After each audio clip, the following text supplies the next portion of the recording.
You finally made it to the weekend, and all you really want to do is curl up on the couch, under a blanket, and zone out. But then a friend suddenly texts you, "Let's hang out." Don't just stay cooped up at home all the time. The moment you see the message, you feel completely resistant. But right after that, guilt and self-doubt wash over you. Am I too antisocial? Why do others seem to thrive in social situations, while going out feels like walking to the gallows for me? Listen up. If you've ever doubted yourself like this, even for a single second, this video is absolutely tailor-made for you. The truth I'm about to share won't just heal your inner turmoil. It will completely overturn the self-perception you've held for decades. Before we dive in, I want to tell you about a fascinating psychological phenomenon I call the invisible battery paradox. I don't know if you've noticed, but often you feel full of energy and in top form at home, like a battery charged to 100%. Yet the moment you put on your shoes, step out the door, or even just walk to the subway station for those 10 minutes, you're suddenly hit by an indescribable wave of fatigue, as if your battery level has instantly dropped to 30%. Keep this invisible battery paradox in mind, because by the end of this video, once you truly understand the science behind it, you'll feel a sense of awe toward your own brain like never before. So, back to the question from earlier. When you return home after seeing a friend and close the door, do you feel energized and ready to take on the world? Or do you feel completely drained, wanting nothing more than to collapse into bed and pretend to be dead? If you're the latter, I'd like to share a little-known secret with a touch of mystery. There is absolutely nothing wrong with preferring to stay home. This isn't a character flaw, nor is it a sign that you're running away from reality. On the contrary, at the intersection of environmental psychology and neuroscience, this actually suggests you possess higher intelligence, a more stable emotional core, and a level of self-awareness so profound it is enviable. That is right. You heard correctly. The next time someone tries to lecture you about getting out and seeing the world, you can simply send them this video clip or explain the scientific principles you're about to hear. This is actually a perfect sharing hook, because here is the truth. On a purely physical level, your brain is fundamentally different from that of social butterflies. Environmental psychologists have a fascinating concept called spontaneous construction of restorative environments. For most people, external stimuli are a source of energy. But for you, staying home is actually your subconscious engaging in a high-level form of self-regulation. You're instinctively building yourself a disturbance-free, safe, and controllable recovery pod. Why do you need a recovery pod? This brings us to the structure of your brain. Deep within your brain lies a region called the amygdala. You can think of it as your brain's emotional alarm system. Research has found that for highly sensitive people like you who prefer solitude, the amygdala's sensitivity is astonishingly high. When others walk into a room, they might just see a few people chatting. But the moment you step inside, your amygdala is already working overtime. You notice the unnatural micro-expression on that person in the corner. You sense the subtle awkwardness in the air, and you even notice that the rhythm of the background music is a bit too fast. This extremely keen ability to pick up on details makes you highly prone to triggering a state of alert. But that is not all. There is also a region in your brain called the prefrontal cortex, which we can think of as the brain's control tower. Your control tower is far more active than that of the average person. If other people's brains are like standard 1080p cameras that can only capture a rough picture, then yours is a top of the line 8K ultra high definition film camera. It doesn't just record the scene, it frantically analyzes every bit of environmental information, the subtext behind every word, and every possible emotional trajectory. Just think about it. If an 8K camera were running non-stop, wouldn't its storage space and battery drain exceptionally fast? This perfectly explains why even a mere 2-hour social gathering can leave you utterly exhausted. Because while others are simply experiencing the interaction, you are analyzing it frame by frame. This high-resolution brain has endowed you with 5 exceptionally unique traits, which is also why you have such a deep-seated attachment to home. First, you have an intense aversion to meaningless small talk. Right. We all know those situations. People holding paper cups, chatting about yesterday's weather or the latest celebrity scandal. Others enjoy it, but to you, it is nothing short of mental junk food. Your ultra-high-definition brain can see right through this superficial social nicety.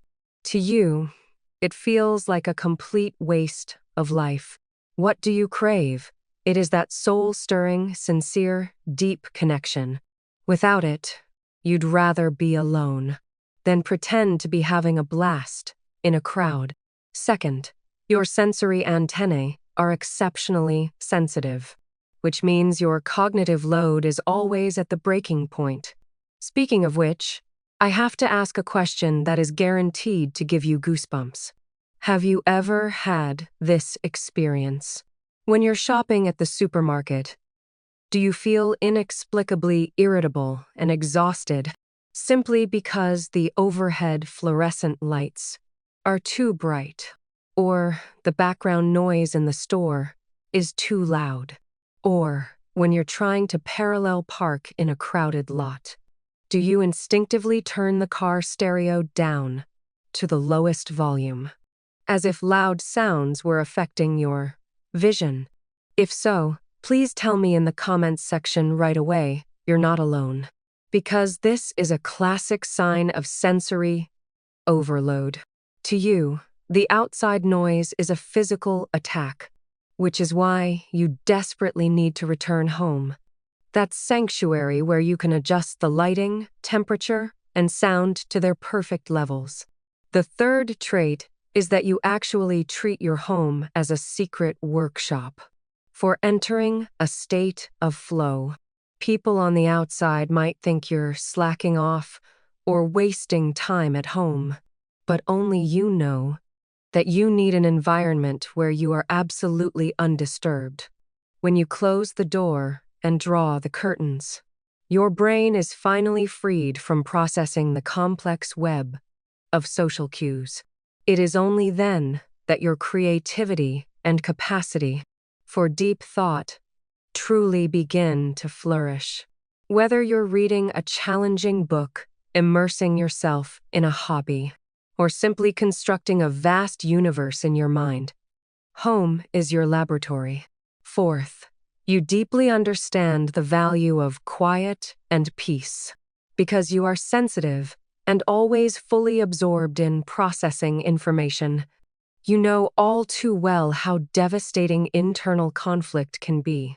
You possess an extraordinary ability to set boundaries that most people can't match. You'll even proactively cut ties with relationships that constantly drain you, no matter who the other person is. To others, this may seem like coldness, but in psychology, it is a high-level form of self-protection. You're using this approach to safeguard your psychological resilience and emotional well-being. Finally, it is as if an actuary resides in your brain.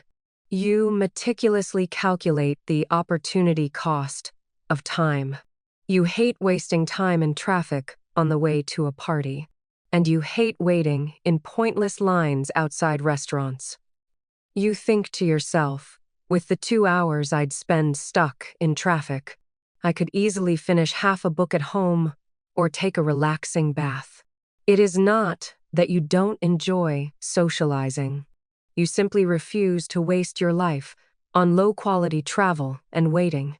At this point, you might be thinking, well, if I'm so smart and special, why do I still occasionally feel a twinge of loneliness when I'm home alone, while everyone else is out partying? This touches on one of the most fascinating theories in psychology, the paradox of high IQ groups and happiness. A few years ago, evolutionary psychologists Satoshi Kanazawa and Norman Lee proposed a very famous Savanna Happiness Theory. They discovered a universal pattern for the vast majority of people. The more frequently they socialize, and the more time they spend with friends, the happier they are. This aligns with our intuition. After all, humans are social animals, and in ancient times, leaving the tribe meant certain death. However, note that the researchers discovered an extremely rare anomaly within this massive dataset. The more social interaction, the happier you are formula completely failed to hold true for a specific group of people. In fact, for this group, the more social interaction they had, the lower their life satisfaction became. Who are these people? They are the high I group, with the top scores on IQ tests. The explanation offered by the scientists is simply brilliant. They believe that high IQ brains are naturally more focused on long-term goals and deep internal construction. For your ancient ancestors, gossiping around a campfire certainly promoted survival. But for a high IQ brain, pondering the laws of the universe, or building grand ideals within its inner world, those meaningless social interactions and noisy gatherings not only fail to bring happiness, but are, in fact, a severe form of distraction. Your inner world is already rich and vibrant enough. You simply don't need to rely on those cheap, noisy, external stimuli to validate your existence. So, the next time you feel a twinge of guilt for turning down a party invitation, take a deep breath and tell yourself, this is just my brain clearing memory space for higher order cognitive tasks. Of course, we do live in a highly socialized world, and you can't realistically move to a remote mountain retreat to live as a hermit. Work, family, and necessary social interactions remain an integral part of our lives. Since we can't change our environment, we must learn a scientific method to manage this easily overloaded 8K camera. Remember this core principle. Recognize that your willpower and your social energy are like a battery with limited capacity. Don't try to tough it out with just mindset. Instead, manage it with mechanisms. These are the 5 practical survival guides I'd like to share with you. Tip number 1. Set your social energy budget. It is just like managing your bank account. Don't go out every time with a leave it to fate until I'm drained mindset. Before heading out, set a mental rule for yourself. For tonight's gathering, I'll only use 50% of my energy. As soon as you feel that familiar wave of exhaustion creeping up the back of your neck, meaning your energy is reaching its limit, immediately find an excuse to leave gracefully. Just like a marathon runner pacing themselves, you can precisely control your energy output instead of collapsing at the finish line. Tip number 2. Use the 3-second pause to handle any boundary-crossing issues. In this world, there will always be people who lack a sense of boundaries. Those who ask you uncomfortable personal questions or question why you don't fit in. At that moment, your amygdala will instantly sound the alarm, making you want to either lash out in anger or flee in panic. Listen. When this happens, don't say a word. Count to 3 silently in your head. 1, 2, 3. These brief 3 seconds hold immense significance in neuroscience. They allow your prefrontal cortex to regain control of your brain and suppress the panic triggered by the amygdala. After 3 seconds, simply respond in the calmest, most composed tone or simply smile, and change the subject. You'll find that this sense of unhurried strength is far more effective than any heated rebuttal. Tip 3. Learn to create safe zones in the outside world. If you have to be out all day, be sure to find a few anchor points along your route. For example, the seat in the far corner of a specific cafe downstairs from your office, or that empty bench outside the building during your lunch break. When you feel overwhelmed by the flood of external information, go to that familiar corner and stay there for 15 minutes. This sense of familiarity with the physical environment can temporarily disarm your constantly alarmed brain and give you a breather. Tip 4. Establish a personalized, standardized recovery routine for when you get home. This is crucial. Don't collapse onto the couch and scroll through your phone. The moment you walk in, that just continues to drain your dopamine. You need a ritualized process. For example, a psychologist colleague of mine does it this way. As soon as she opens the door, she changes into her most comfortable loungewear.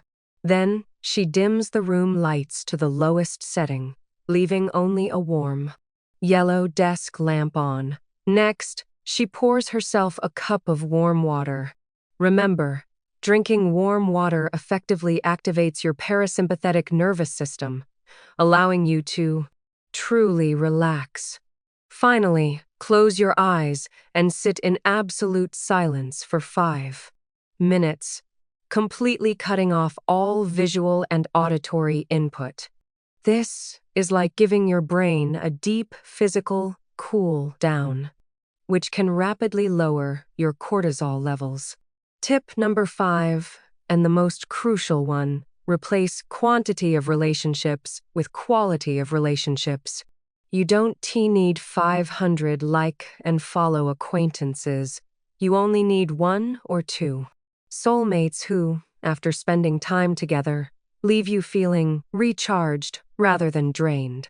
Ruthlessly cut ties with those who drain you one-sidedly, and invest all your social energy in people who can catch your sensitivity, understand your quirks, and are even willing to sit quietly at home with you while you read.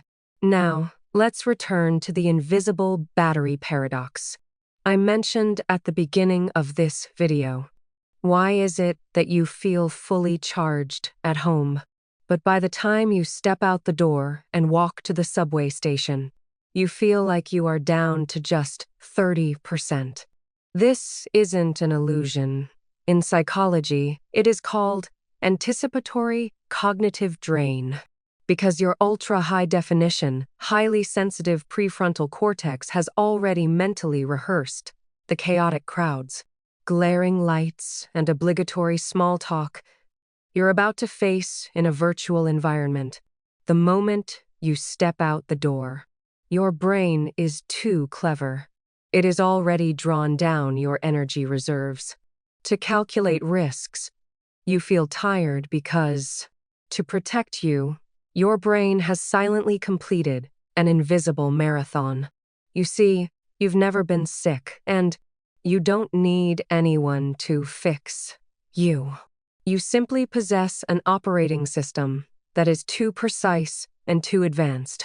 So, starting today, make peace with yourself. I hope that tonight, as you lie in bed, and I'm not broken, I'm not running away from the world. I'm simply creating a profound world of my own, in my own way. Psychological research shows that through this kind of positive self-affirmation before bed, you can gradually rewrite the subconscious deep within your brain, completely eliminating that sense of shame that arises from not conforming to mainstream societal expectations. You truly don't need to protect anything else. You only need to protect your own rhythm. Every quiet afternoon you spend at home, every page of a book you read, every moment you spend daydreaming, all of these are accumulating a profound and enduring strength deep within your soul. One day, this strength will shine with the brightest light in the world, in ways you never imagined. Finally, I'd love to hear your stories. Since we're all kindred spirits on this planet who appreciate solitude, why not share with me in the comments? What is your favorite, most healing moment when you're home alone? Is it the moment the coffee machine roars to life in the morning?